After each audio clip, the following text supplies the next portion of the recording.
Welcome to ACC Nation, featuring sports news and special guest interviews. Here's Will Ojanen and Jim Quist. We're privileged to have Megan Gower, her hoop stats bracketologist, as our special guest.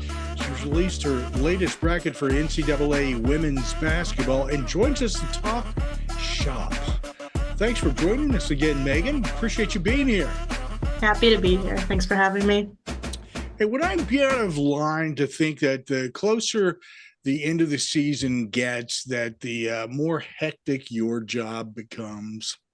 Yeah, that is a fair statement, especially with we've got one more, I think, top 16 seed reveal on the schedule and Selection Sunday not far away. So things are getting busy for sure. I'm going to get into a little later about some aspects of how deep you go for selecting teams to maybe get an idea what you're thinking and possibly throw something at us that would explain how the selection committee works as well, because it's a very interesting process to look at 32 teams that are automatic bids, and then you have to look at 36 other teams that are at large. So it's sort of like, okay, well, there's plenty of teams there, and a lot of people will say, well, it should be easy. It should just be the 36 that are in the net rankings, right?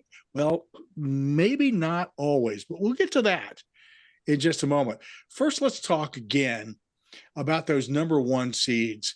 And it's changed a little bit, which we can expect it to. But right now, the top seeds are South Carolina, Stanford, Ohio State, and Colorado. So give us a rundown of each of those teams, Megan, and give us an idea of what you're seeing there.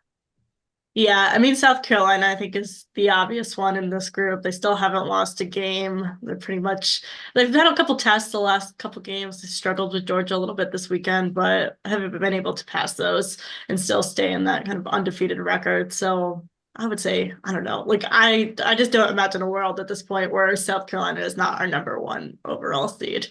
So they're going to stay on top there. But I think it starts to get a little bit more interesting after that, and that I think things aren't quite as firmly locked in. I'd say Stanford feels pretty comfortable in that number two spot at this point. Their regular season end of the schedule isn't anything too concerning for them. I think they've got Oregon State once in there, but other than that, no more ranked matchups to close out the regular season. So as long as they kind of take care of business as they're expected to, I would expect we see them stay on that top line as long as they don't make a super early exit in the Pac-12 tournament. And then Ohio State, I think a team on the rise as of late. They've won now 13 straight, 14 straight. I'm starting to lose track of exactly how many games straight, but have really kind of come on strong after a not as exciting start to the season as I think some would have hoped for this team. I think they had high preseason expectations, maybe fell a little short of those in their non-conference slate, but have now been running pretty easily through the Big Ten since an early loss to Michigan. And I think back in December, early January now. They beat Iowa a couple of weeks back. So a team that's really rolling. And then Colorado was there on Thursday. Don't know that they're there anymore after this weekend. They lost at Utah. Not a bad loss by any means. I mean, Utah's a team that's pretty high in the rankings still and on the road, but probably enough that I don't know that Colorado's a one seed anymore. Yeah, just to toss something out here. And first, I'm going to start with South Carolina, and then I'll come to Colorado. Do you see the possibility of South Carolina stumbling here as we get closer to their tournament in the SEC, or maybe even in the SEC tournament? Is there a possibility that somebody's going to knock off the Gamecocks? I think it's unlikely. I think the best chance of it is assuming that they and LSU are to match or to meet up again in the SEC final in that tournament. Maybe LSU can pull off a win, but just with the strength of the SEC outside of South Carolina, and I guess LSU is kind of hanging out in that top group too. But beyond that, I just don't see anyone in the SEC having the firepower to knock them off. So let's talk about Colorado for a second. And I have to apologize because the last time we talked, I kind of gave Colorado the what for. It was sort of like, why are they there? But they've shown, obviously, that they have been playing good ball. They've been pretty solid. Now, yeah, they did have a little bit of a stumble here, but, you know, do you look at that as being an anomaly? Where we have these games throughout the season where it's like, you get up on the wrong side of the bed and boom, you lose a game. I no, I think I mean the top of the Pac-12 is so difficult in general, right? Like teams are losing games left and right just because there's so much talent in that league. But this is a Colorado team that's lost 2 games in the last few weeks to Oregon State. I don't think a loss at Utah is that shocking. In Oregon State, obviously another team that's in this kind of top 16 group, a really good team. But I think Colorado's kind of split that top group of teams in the Pac-12 when they've played them. And I think a lot of what the committee said is it just came down to like the quality of losses was a big thing that seemed to be the theme in the selection show, and that Colorado hasn't lost to anyone that was until this Utah loss, hadn't lost anyone outside of the top 16, and maybe some of the other teams had, and that dragged them down a little bit. But I would say that 4, 5, 6, 7, 8 range feels, even 9, 10, all feels very fluid right now. Okay. That's kind of shaky. Yeah, it's definitely not like I would say nothing is beyond South Carolina at the very top and probably Stanford in that top group. Like it feels like nothing is set in stone right now. Stuff is moving by the day. And fluid is a good word for that. Hey, I just want to get your reaction to Caitlin Clark breaking the all-time NCAA scoring record with a shot from somewhere downtown. I'm sure you've watched that in maybe as many times as I have. In fact, I just watched it a little while ago because it's just such an amazing shot and so reflective of who she is. What were your thoughts? Yeah, I think she broke the record in the most Caitlin Clark way possible with that shot. And then with the game that she had as well, I forget the exact total, somewhere over 40 points against Michigan in that game too. So just a very Caitlin Clark way to break the record. And I feel like obviously when everyone knew was coming, right? Like there's been a lot of anticipation over the last handful of games that she was right there, but excited for her that she got there and she couldn't have done it in a more her way. Yeah, her way. Indeed. Will? So sticking with Iowa for a second, would they be the one that maybe would take over on the one line for Colorado? I think they're certainly a part of that conversation. NC State is the other team I would say that's probably at the top of that conversation right now. They just had a big win over Notre Dame this weekend that helps them. Also beat Georgia Tech by a smaller than expected margin, but I think as long as you don't lose that game, it doesn't hurt you. So I think they're another team too that's kind of in that conversation. So we talked about all these teams, and we talked about a lot of Pac-12 schools. Let's keep it up. UCLA, another team you have on the 2 line, and it just really says something about the top of the Pac-12. Are they're on the 2 line, yet they're currently tied for 5th in the Pac-12 with a 9-5 record. It just goes to show just how good the Pac-12 is this year. Yeah, they've got 5 teams in the top 12 of what the selection committee put out last week. It's just kind of insane how strong at the top, especially that league is this year. And yeah, UCLA, like you said, in 5th. Honestly, I felt like on the 2 line, the committee slighted them a little bit because they lost a couple of those games without Lauren Betts. I thought they would take that into consideration a little bit more, especially considering some of the wins that UCLA has from the non-conference season to go with what they've won in the Pac-12. I'm going to stick with the Pac-12 because we're kind of on that subject. It felt like Oregon State to me kind of came out of nowhere. What happened to this team all of a sudden? Yeah, I think a team that really struggled last year, but returned a lot of young pieces that are really solid. And they played kind of nobody really, if you're being honest, in the non-conference season. So just kind of quietly ran through their non-conference undefeated, but didn't make much noise because there weren't any big games in there and then got into the Pac-12, and now they've swept them out in schools. So Utah and Colorado twice, those are big wins. They split the series with UCLA and USC this weekend. So I don't know that there's honestly a hotter team in the country right now, assuming that Reagan Beer is healthy. She went down in that UCLA game, didn't play against USC. So that's, I think, a big, hopefully not long-standing question mark for them, but nothing you wanted to see this weekend from one of the teams that's starting to get the most national attention. Yeah, definitely. And we'll stick with USC. I know this team has still been very, very strong again. We've talked about, Juju Watkins is one of the best players in the country. It just feels like they're a team that if they, I think they can ride her a long way. Yeah, I think we've seen in the way that USC has won games and also the way that they have lost games in the Pac-12 that as Juju goes, this team goes. And she's a freshman, so that might have a little bit more ups and downs than it will when she gets to her sophomore, junior, senior seasons. But still, right now, if she's on, this team is really, really good, and it could make a lot of noise in March.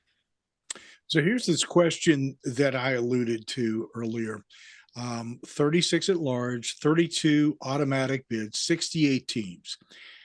That's a lot of teams, and that automatic is probably a godsend, to be honest with you.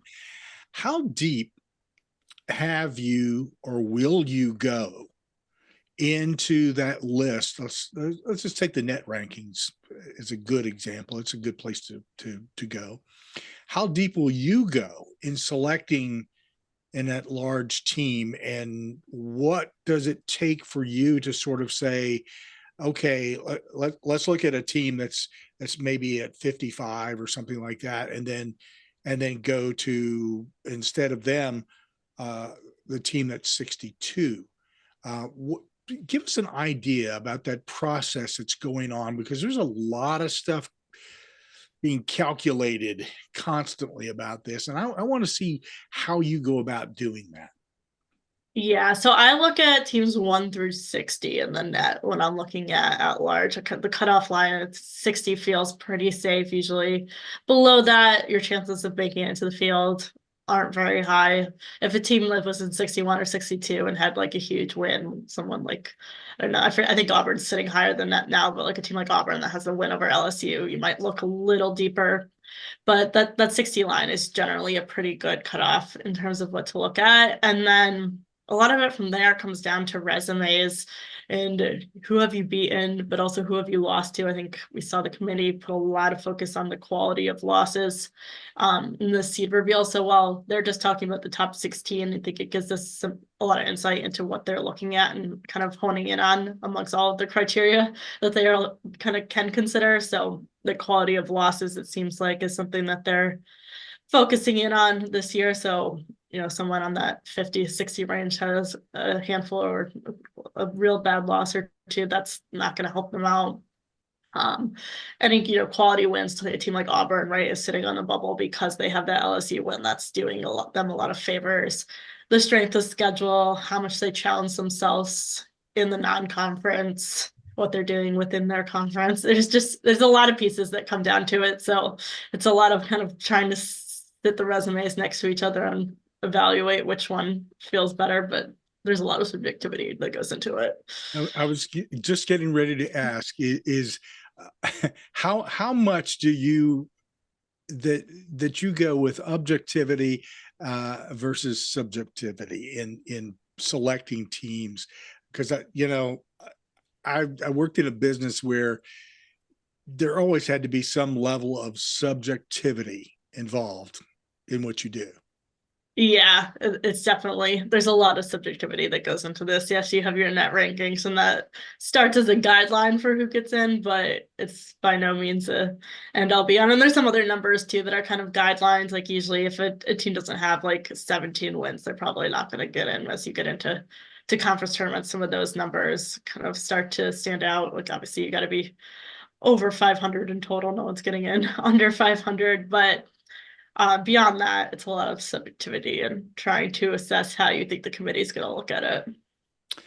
So, straightforward, you having fun this season?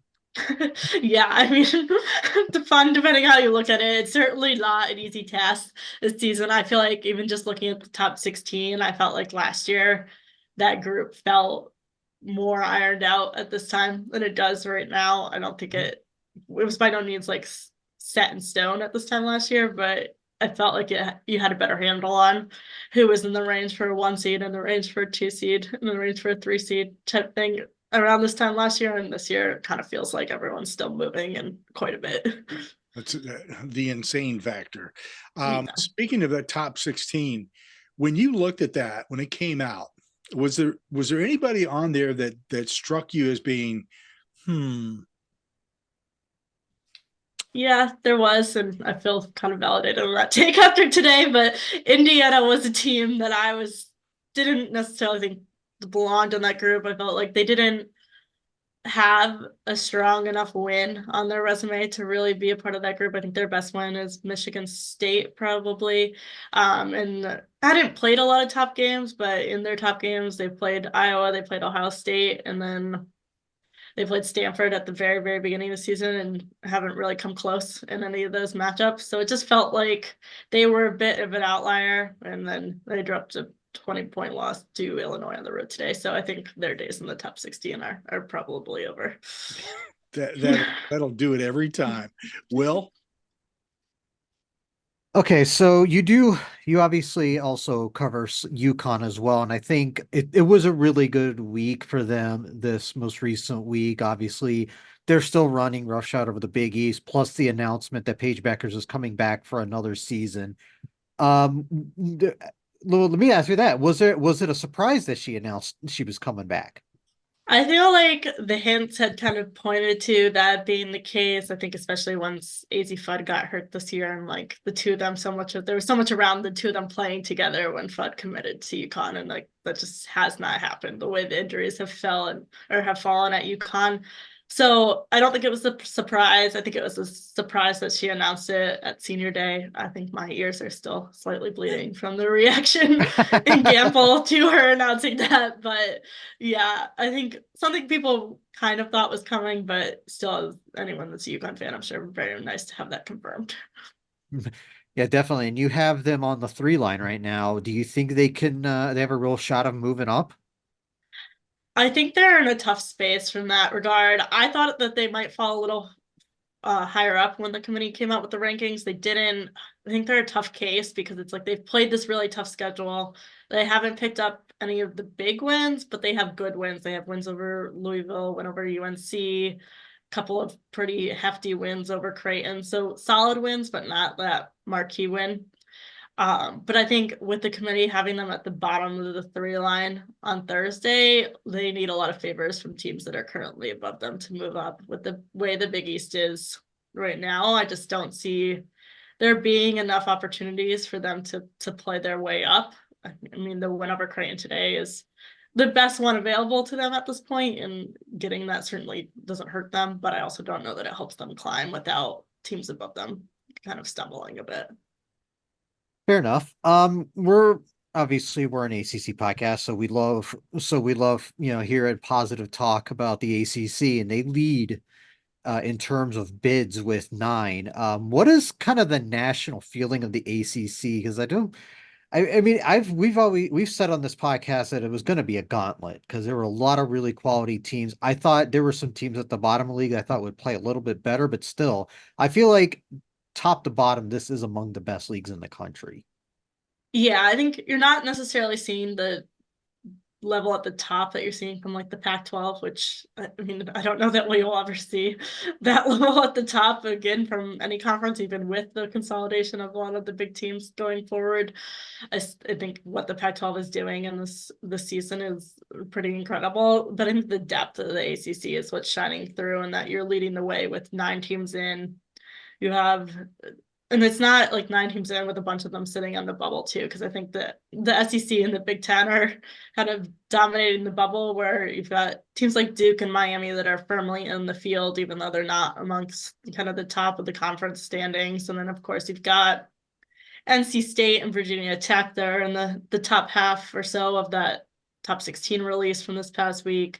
Louisville, that was sitting kind of on the bottom there. So plenty of teams kind of competing to host as well. Syracuse, not in that top 16, but probably on the 5 line right now. So definitely in the mix where you could host. So strong at the top, but then also the depth of it is, I think, what really shines through. Yeah, let's stick with the Hokies for a moment.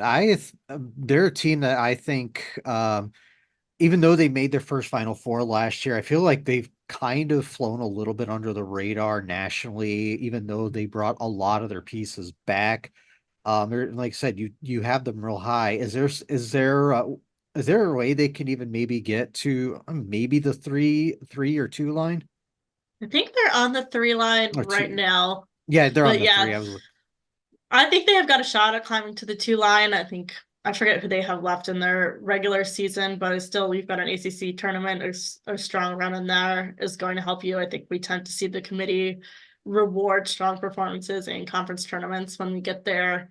So I think you got to finish out your regular season strong and then see what happens when you get to the tournament. But a move to the 2 line doesn't feel out of question. The 1 line is probably a long shot at this point, but the 2 line is certainly in the conversation. It feels like kind of a similar pattern to them from last year, right? They were kind of off the radar last year, and then come March really made this ascension to the 1 line and almost did what Ohio State has done over the last few weeks, but a little bit later on. And now I don't think they're quite going to make it to the 1 line this year, but could very easily end up on the 2.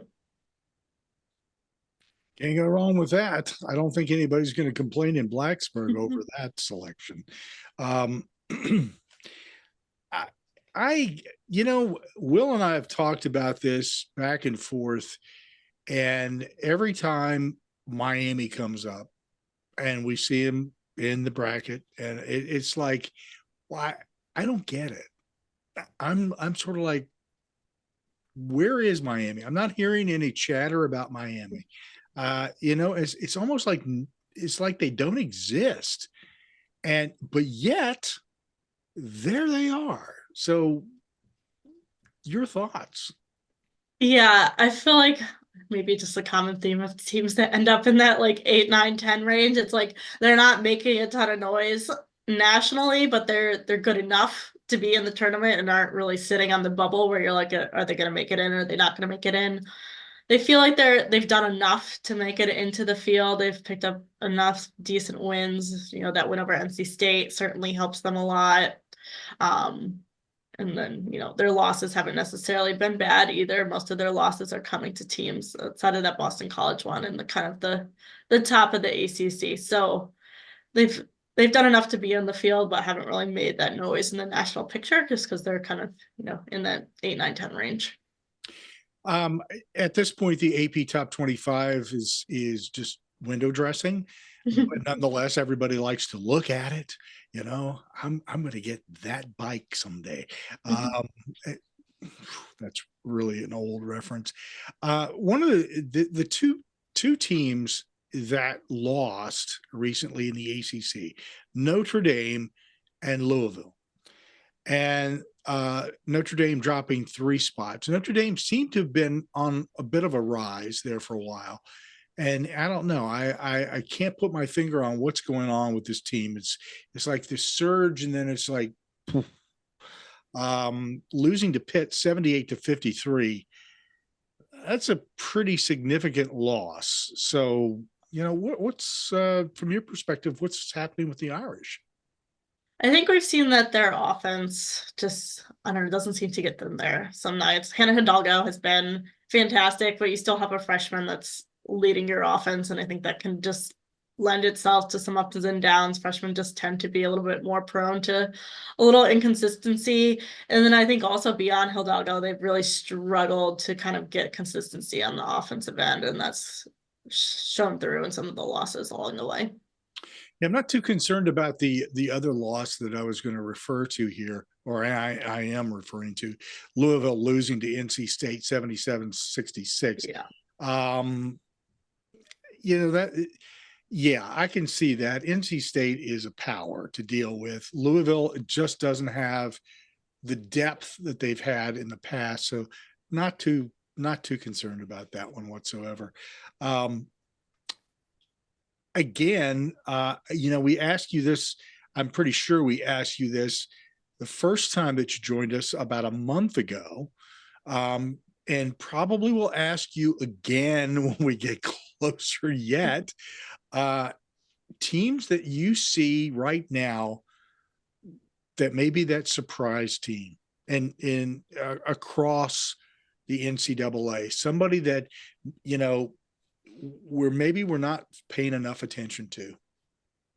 Yeah, this is one that I was disappointed to not see in the top 16, and I can't remember if I mentioned them last time, but Gonzaga is a team to me that has did a lot in their non-conference and then has just in the conference play really buried every team that they played. It hasn't been particularly close, and I hope they had done enough to get into that top 16, maybe with Indiana falling out. That'll put them into that final spot, but a team that, beat Stanford in the non-conference, has some pretty significant wins on their resume. I think they lost to Louisville.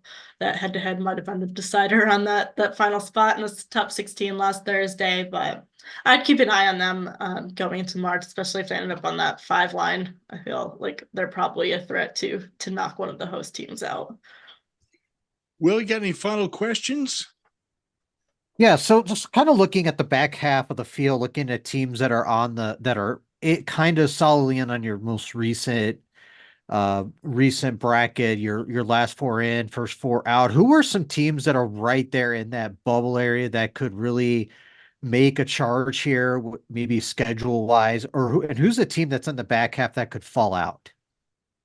Yeah, I think the two most notable teams on the bubble have been Tennessee and Maryland. I think they're in the next 4 in the latest one, so they're not popping out on the bubble on the top there, but two of the kind of, the bigger names that have been consistently at the top of women's college basketball and now kind of fighting on the bubble this season. So those are two that in the Big Ten and SEC should have plenty of chances to play their way in, but need to pick up the quality wins and have struggled to do so at points this season. I think the other interesting story on the bubble is the kind of the potential for 2 and A10 teams to get in here as well. Both Richmond and St. Joe's kind of have close to what looks like an at-large resume right now. I think Richmond is the auto qualifier, and St. Joe's I have as the last 4 in, so they do have 2 in now. But those teams are very vulnerable to an unexpected loss can knock you out pretty quickly. They unfortunately can't really help themselves that much in conference play. They can only hurt themselves. You can. Richmond being in my backyard, I probably ought to go and catch a regular season game before they wrap up and see what's going on there. Because, hey, if they don't fall victim to in conference stuff, they could be well into the tournament. So we'll see. I'd like to thank you again, Megan, for joining us. Love to have you on again. Obviously, as I mentioned, this is great talking about bracketology and your latest bracket, which can be found at Her Hoop Stats. Notice I didn't put an S on the hoops this time. Hey, got it this time. I tried. Anyway, Megan Gower, thank you so much for joining us, and make sure that you check out Megan at herhoopstats.com. For bracketology, and there's a lot of writing going on there too. So once you connect with her and follow her on X as well. So it's all good. Thank you, Megan. Appreciate it. Thanks, Megan. Thanks again for having me. Thanks for listening to ACC Nation. Be sure to listen, like and subscribe to our podcast, radio, and YouTube channels by visiting accnation.net. Follow us on Instagram, X, Facebook, Mastodon, Threads, Blue Sky and Reddit at ACC Nation.